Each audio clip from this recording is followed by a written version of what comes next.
সোমবার কোচবিহারের দিনহাটায় বিরোধী দলনেতা শুভেন্দু অধিকারীর সভা চলাকালীন বিজেপি এক মহিলা মোর্চা নেত্রী লক্ষ্মীর ভান্ডার প্রকল্প বন্ধ করার পরিকল্পনা প্রকাশ করেন।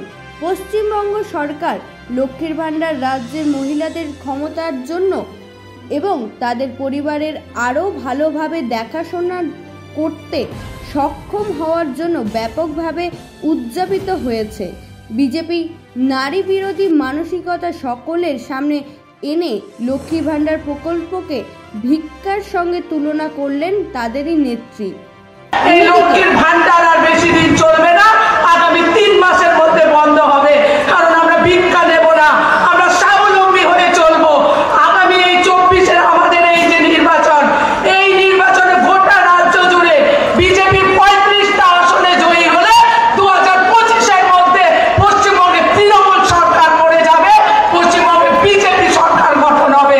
শুধু সময়ের সভামঞ্চ থেকে লক্ষ্মীর ভান্ডার নিয়ে মুখ্যমন্ত্রীকে কটাক্ষ করেন বিরোধী দলনেতা শুভেন্দু অধিকারী।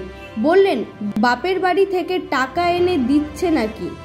আমরা ক্ষমতায় এলে 3000 টাকা দেব প্রতি মাসে অন্নপূর্ণা যোজনার মাধ্যমে।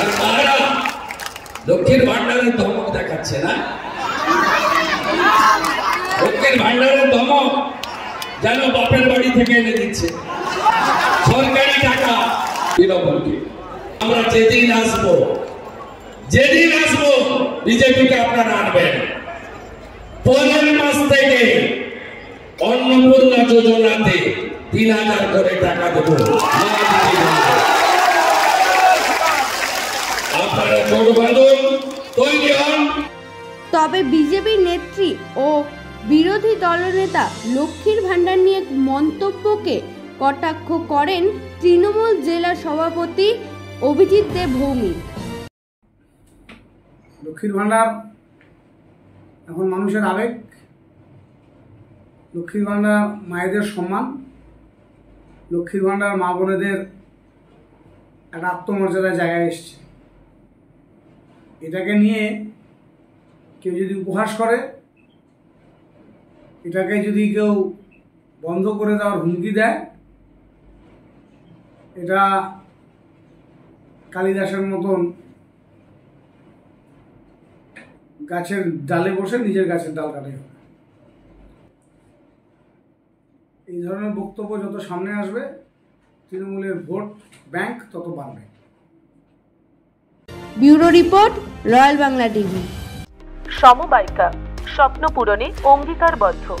সহজ উপায়ে আপনার ঘরের স্বপ্ন পূরণ করুন সমবায়িকার হাত ধরে, কিস্তিতে এবং অগ্রিম বুকিং এর মাধ্যমে। সমবায়িকা, তিনবাত্তি মোড়, শিলিগুড়ি। আজই কল করুন 7601829172 এই নাম্বারে। এছাড়াও কল করতে পারেন 8617037678 এই নাম্বারে।